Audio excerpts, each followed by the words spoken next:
Hora de falar sobre a briga contra o rebaixamento. A vitória do Red Bull Bragantino no finalzinho da partida contra o Atlético Paranaense na Arena da Baixada bagunçou geral a briga contra o Z4. O resultado de empate, que prevalecia até o gol do Sacha, determinaria as quedas do Atlético no Criciúma e do próprio Red Bull Bragantino. Eles se juntariam com o Atlético Goianiense e também com o Cuiabá. Mas o Sacha marcou no finalzinho, o Red Bull Bragantino venceu e segue na briga para não cair. E aí a confusão ficou armada também para Atlético Mineiro, Atlético Paranaense e o Atlético Mineiro, o Atlético Paranaense e o Fluminense, todos ameaçados de rebaixamento. O Flu ainda venceu o Cuiabá por 1-0 no Maracanã, mas não escapou. A nova classificação do Brasileirão tem o Atlético Mineiro com 44 pontos, o Fluminense com 43, o Atlético Paranaense com 42 e o Red Bull Bragantino com 41. Uma curiosidade: todos esses times dependem apenas de si para não cair. São 4 times brigando para não ficar com a última vaga da zona do rebaixamento. Isso acontece de qualquer time poder só depender de si, porque Atlético Mineiro e Atlético Paranaense se enfrentam, jogo em que o Atlético tenta ter seu torcedor. Acho difícil que essa possibilidade exista. O Galo escapa com um empate, assim como o Fluminense, mas para Atlético Paranaense e Red Bull Bragantino só a vitória interessa. Na teoria, o jogo mais simples é do Red Bull Bragantino, que pega o Criciúma já rebaixado dentro de casa.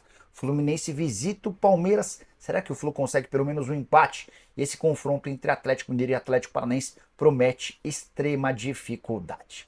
Sobre o futuro de Mariano, lateral direito de 38 anos de idade do Atlético Mineiro, teria seu contrato prorrogado. O vínculo acaba em 31 de dezembro e havia um acordo para que ele ficasse no ano que vem. Mas essa condição caiu com a demissão de Gabriel Milito. Havia sido o técnico argentino quem solicitara aos dirigentes atleticanos a extensão do contrato. Ele entende que o Mariano poderia ser útil por conta da experiência e até pelos bons jogos que fez nessa reta final de temporada. Com a queda do treinador argentino, tudo mudou e o Marcelo Robaninho, empresário do Mariano, já foi avisado de que essa renovação vai depender do aval do novo técnico. O Galo não tem a mínima ideia de quem contratar e o risco de rebaixamento na última rodada, quem diria, hein?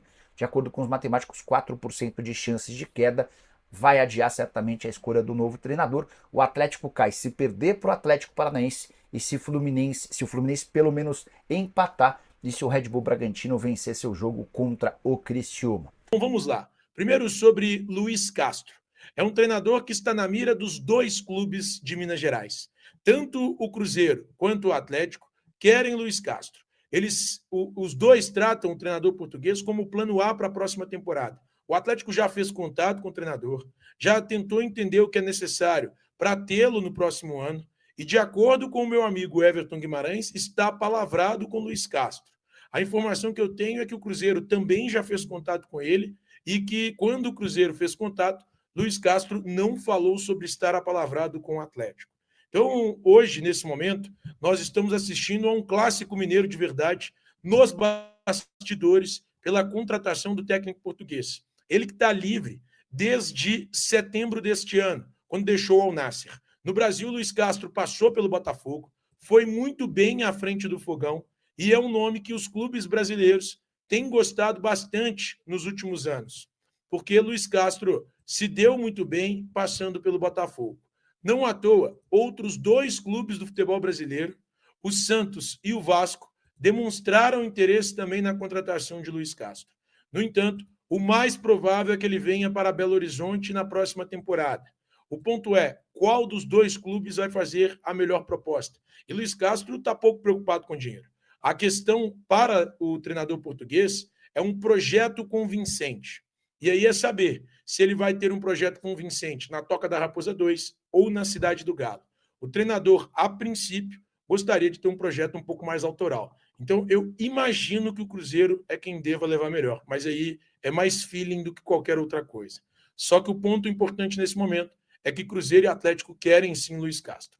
O Cruzeiro ainda não demitiu o Fernando Diniz, deve fazer isso depois do jogo do próximo domingo contra o Juventude. Ainda não é uma certeza a saída de Fernando Diniz. No entanto, Cruzeiro coloca uma condicional. Uma não classificação para a Libertadores é certeza de saída do treinador antes do término do contrato. Lembrando, ele tem contrato com o Cruzeiro até dezembro de 2025.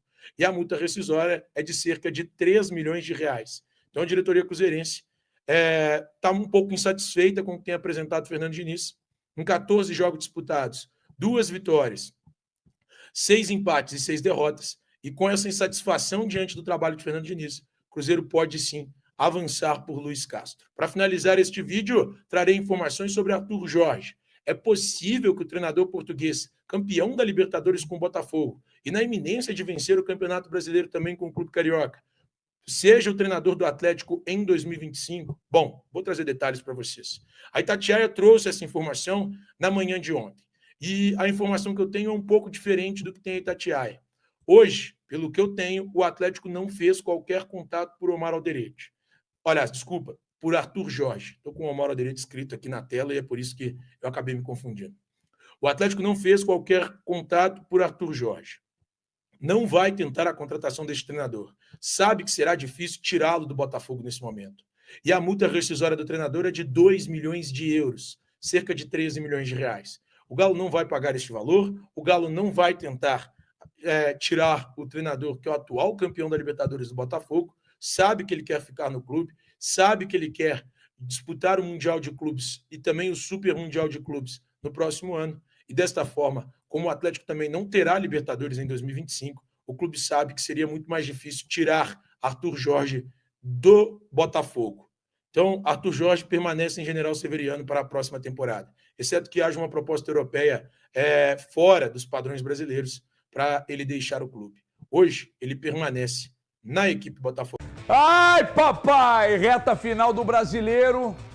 E aí, depois de tudo que o atleticano viveu na temporada, de altos e baixos, estava caminhando para a glória eterna. E agora pode, estou dizendo que vai, pode ser caminhada também para o fracasso eterno. Veja aí. Brasileirão encaminhado, mas não definido. Atlético Paranaense e Bragantino em Curitiba e Fluminense e Cuiabá no Rio encerraram nesta quinta-feira a 37ª rodada do campeonato. Ou seja, resta agora só uma para o final. Muita gente já de férias, entre aspas, obviamente, só que há também 3 detalhes fundamentais em aberto. O campeão, a derradeira vaga da pré-Libertadores, os últimos classificados para a Sul-Americana e o pior, a definição do Z4. Essa questão do descenso vai mexer com 4 clubes no fim de semana. Como por conta do recente 1-0 do tricolor carioca sobre o Dourado no Maracanã, o Criciúma foi confirmado na Série B de 2025. E o Juventude, com os 2-1 sobre o São Paulo na última quarta na capital paulista, afastou totalmente o risco da queda, sobrou uma vaga e os ainda candidatos a preenchê-la são o Atlético Mineiro com 44 pontos, o Fluminense com 43, o Atlético Paranaense com 42 e o Bragantino com 41. A situação do Braga hoje no Z4 é a pior, porém, com os 2-1 para cima do Furacão em Curitiba, que deu cabo ao jejum do time de 12 jogos sem vitórias, a missão na prática se tornou aparentemente a mais fácil de todas. Empate ou derrota no domingo, claro, serão fatais. Para se livrar do pesadelo, no entanto, assim como todos os rivais dessa inglória luta, o Bragantino só depende de si. Basta em casa bater o já rebaixado Criciúma. Essa situação favorável se deve ao confronto direto entre os atléticos. Um empate de compadres serve para o Galo, mas, salvo a possibilidade de um tropeço do Braga, não interessa aos paranaenses. Vale dizer aqui também que os vice-campeões da Libertadores, apesar de jogarem em casa, não vencem ninguém desde outubro. 12 compromissos se passaram de lá para cá e no momento são 3 derrotas seguidas. Assim como para o Galo, que terá um interino no lugar do desligado técnico Gabriel Milito, o Fluminense, no desfecho do Brasileirão, também só precisa de um empate. O problema é que Mano Menezes e companhia visitam o Palmeiras. E o Verdão vai entrar em campo precisando combinar uma vitória a uma derrota do Botafogo, só assim para reverter a tendência e ficar com o título. Um simples empate no Newton Santos contra o já despretensioso São Paulo garante o caneco ao Glorioso.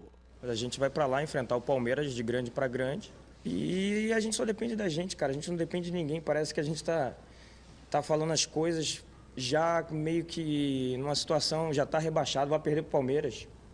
Vamos esperar para ver o que vai acontecer. Eu tô super confiante no meu time, que a gente vai lá para São Paulo fazer um grande jogo. Além do título e do rebaixamento, a terceira questão a ser resolvida no domingo diz respeito à pré-Libertadores. Na terça passada, o Corinthians venceu em Itaquera por 3-0, carimbou presença no G8 e, de quebra, deixou o antigo rival direto Bahia na dependência de um resultado